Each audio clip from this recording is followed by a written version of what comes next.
ప్రతి ఒక్క ఆడపిల్ల దయచేసి మీరు ఎక్కడికి వెళ్తున్నా మీ పేరెంట్స్తో చెప్పండి. ఎవరైనా పరిచయం జరుగుతున్నా, ఎవరైనా మీకు పరిచయం కొత్త వ్యక్తులతో పరిచయం ఏర్పడినా మీ పేరెంట్స్కి ఒక్కసారి తెలియజేయండి.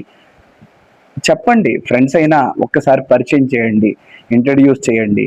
అలాగే వాళ్ళు ఎంతవరకు నమ్మొచ్చు, వాళ్ళ మీద ఏంటనేది ఆ క్లారిటీ వ్యవస్థలో కామన్. ఫ్రెండ్షిప్ అనేది వస్తుంది, కానీ ఒకటి, ఆ ఫ్రెండ్షిప్ స్వార్థపూరితంగా ఉండకూడదు, స్వార్థరహితంగా ఉండాలి.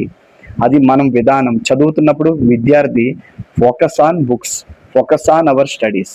నీ కెరియర్లో నువ్వు సక్సెస్ అయ్యాక వద్దన్నా సరే నీ వెంట పడతా ఉంటాయి అవకాశాలు. అది అమ్మాయిల రూపంలో కావచ్చు, అబ్బాయిల రూపంలో కావచ్చు, లేకపోతే నీ ఫాలోయింగ్ రూపంలో కావచ్చు. ఎందుకంటే ఆ స్థాయి వరకు పేషెన్సీగా మనం వెయిట్ చేసి ఉండాలి కదా. ఈ లోపల మనం తొందరపడి ఇలాంటి నిర్ణయాలు తీసుకోవడంతో ఎలాంటి పరిణామాలు ఏర్పడతాయో ఒక్కసారి ఆలోచించండి అమ్మా.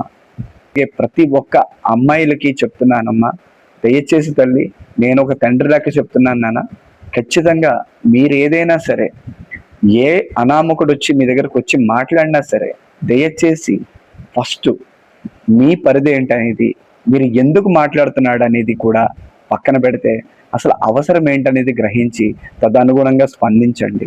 ప్రతి దానికి ఒక టైం ఉంటుంది. ప్రేమకు ఒక టైం ఉంటుంది, పెళ్ళికో టైం ఉంటుంది, కెరియర్కో టైం ఉంటుంది, నీ యొక్క పరిధిని విస్తరింప చేసుకోవడానికి ఒక టైం ఉంటుంది, తల్లిదండ్రులుగా మారడానికి ఒక టైం ఉంటుంది, వ్యవస్థలో బలపడడానికి ఒక టైం ఉంటుంది, నీ యొక్క సంపూర్ణ వ్యక్తిత్వాన్ని ప్రపంచానికి పరిచయం చేయడానికి ఒక టైం ఉంటుంది. ప్రతి దానికి ఒక టైం ఉంటుంది. స్టూడెంట్ టైం అనేది స్టూడెంట్గా విద్యను అభ్యసించడానికి మాత్రమే, ఇది దానికి మాత్రమే అలొకేట్ చేయండి. తర్వాత colleges, general knowledge, mind maturity develop చేసుకునే నెపంతో అన్ఫార్చునేట్లీ మైండ్ డైవర్ట్ చేసుకోకండి.